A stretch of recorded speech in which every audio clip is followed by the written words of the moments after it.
ရှင်ဟုတ်ကဲ့ပါညီမကတော့ Smart Company ရဲ့ founder ထွေးစားချင်းဖြစ်ပါတယ်ညီမတို့ရဲ့ client ကိုမိတ်ဆက်ပေးပါဦးရှင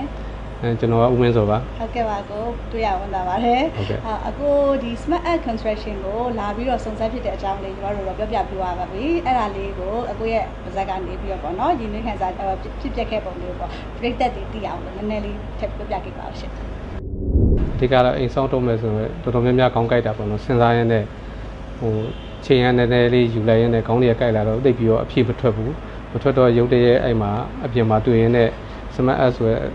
ကုမ္ပဏီနဲ့ဆိုရင်မစိုးဘူးပေါ့နော်သူတို့ဆွေးနွေးနေရလေးကြားတယ်တခြားဝိုင်းကဆွေးနွေးနေရလေးကြားတော့ခီးသွားရင်းနဲ့ဆိုအမှတ်တရလည်းဖြစ်သွားအောင်ဆိုမှအဲ့ဒီကနေမှကျွန်တော်တို့ဒီ Smart App ကုမ္ပဏီဒီဟာလေးကိုပေါ့ကွာစလုံးပေါင်းမတက်လို့သူတို့ပေါင်းခိုင်းပြီးတော့じゃမှ line ပေါ်နေမှာ Facebook ကနေရိုက်ရှာရင်ဒီမှာအဲ့မှာလန့်ဆက်လိုက်တာရိုက်တီးဦးမှာဟုတ်ကဲ့ခေါင်းကလည်းကိုက်နေပြီဆိုတော့ဒီရွေးချယ်ရတာခက်နေပြီလေမထူးတော့ဘူးဆိုမှအဲ့ဒါနဲ့ညီမတို့ဒီရုံးကိုလန့်ဆက်လိုက်တာဆက်လိုက်တော့ညီမလားမသိဘူးကိုင်တော့ကြတော့အဲ့မှာပုံလိုချင်တာလေးတွေသိချင်တာလေးတွေအကုန်လုံးဖြည့်ပေးတယ်ကွာနော်စိတ်ရှိချင်တယ်လည်းဖြည့်ပေးတယ်အရင်တော့မတီးခဲ့ရတဲ့ခါတည်းလည်းအချိန်ပေးပြီးဖြည့်ပေးတော့ကြတာအဲ့ဒါဒီကိုရုံးကိုလာပြီးတော့ဆွေးနွေးမယ်ဆိုမှဖြစ်သွားတာပဲဒီကိုရုံးကိုလာတော့လည်းရုံးမှာဆွေးနွေးလိုက်တော့လည်းအကိုတို့နဲ့လည်းအင်ဂျင်နီယာကိုတို့နဲ့လည်းအချာအသေးစိတ်မေးတယ်လိုအပ်တာမှန်သမျှအကုန်လုပ်ပြီးတယ်ပေါ့နော်ကြံကြံနေလည်းပြီးတယ်ဆိုတော့ကြတော့ဆုံးဖြတ်ချက်ချဖြစ်သွားတာ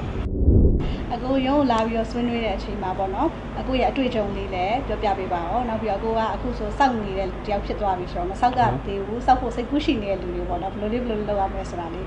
းလက်ညွှန်ပြီးပြောပြပေးပါရှင်အဓိကတော့တော်တော်များများတော့ဝေကြီးတိုင်းထွာတယ်ဆိုလို့ရှိရင်ပုံမှန်လည်းဆွေးနွေးလို့ရပါတယ်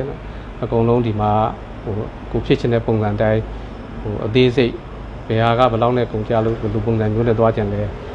အဓိကတော့တချို့ကကြတော့ကိုယ်မှယဉ်ဒီနာနဲ့ရှိတာနဲ့ပုံဝင်လည်းမပြောလို့ရှိရင်အတိအကျမသိရဘူးကွာဒီမှာကတော့အကုန်လုံးမိသားစုလိုတိုင်ပင်ပြီးတော့じゃမှအားလုံးတွေထွေးထွေးနဲ့လည်းကြံကြံပေးပါတယ်လို့အကုန်လုံးဆင်ပြေပါတယ်ဟုတ်ကဲ့ပါရှင်အဲ့ဆိုအခုဆိုရင်ဒီနေ့ဆိုရင်အခုပေါ့နော်ပနက်ရိုက်ပြီးသွားပြီဆိုတော့အခုရဲ့ပနက်ရိုက်ရတဲ့ခန်းစားချက်လေးလည်းပေါ့နော်ညီမတို့ကြားချင်ပါတယ်ရှင်ကျွန်တော်ရှင်မှာလုံးင်းတစ်လုံးပြုတ်ကြပါတယ်ဖြစ်မြောက်သွားပြီပေါ့နော်ဒီမှာနဲ့လောတာလဲအရင်ဘယ်နဲ့မရိုက်ခင်ရတယ်ဆုံးဖြတ်ချက်ချပြီးကြတယ်အသိတော့စိုးရင်သိမရှိပါဘူးအခုတကယ်လဲလုဖြစ်သွားပြီဆိုတော့ကြတော့လဲဘယ်နဲ့ရိုက်ပြီးကြတအားပျော်သွားတာပေါ့နော်တကယ်လဲလက်တွဲပြီးကြမှာဒါယုံကြည်နဲ့လက်တွဲလို့လုပ်ရတယ်လို့ပဲဝမ်းသာနေတာပေါ့ဟုတ်ကဲ့ပါအခုဒီ Smart App ကိုလာပြီးစုံစမ်းခင်ကလာရောစုံစမ်းမိကလာရောတခြားသော construction တွေမှာပုံဆက်ပြီးတော့ဖြစ်စေတွားပြီးစုံစမ်းတာပဲဖြစ်စေပေါ့နော်အခုလုပ်ခဲ့တဲ့ဖြတ်သန်းခဲ့တဲ့အတွေ့အကြုံလေးတွေမှားခဲ့တာလေးတွေမှန်ခဲ့တာလေးတွေအဲ့ဒါလေးတွေလည်း sharing လုပ်ပေးပါဦးရှင်ရှိပါတယ်ကျွန်တော်တော်တော်များများအဲ့လိုလေးစုံစမ်းတယ်ဖုန်းနဲ့လည်းတော့လူကိုယ်တိုင်လည်းနှစ်ချိန်လောက်တွားပြီးတော့စုံစမ်းဖြစ်တယ်လေသိပြီးတော့အားမရတဲ့ဘိုင်းလေးတွေတွေ့ကြရတာပေါ့နော်ကိုမေးသလောက်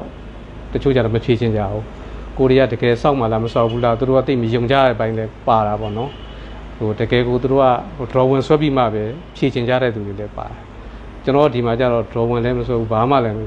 းကိုသိချင်တာတိုက်ရိုက်ဆွေးနွေးပြီးမေးခွင့်ရတယ်တိတိကျကျလေးအလိုလေးဖြေပြီးတယ်ပေါ့နော်တခြားကိုဖုံးဆက်မေးပြန်တော့လည်းပြန်ဖြေချင်တာလို့မဖြေချင်တာမျိုးလေးတွေလည်းတွေ့ခဲ့တယ်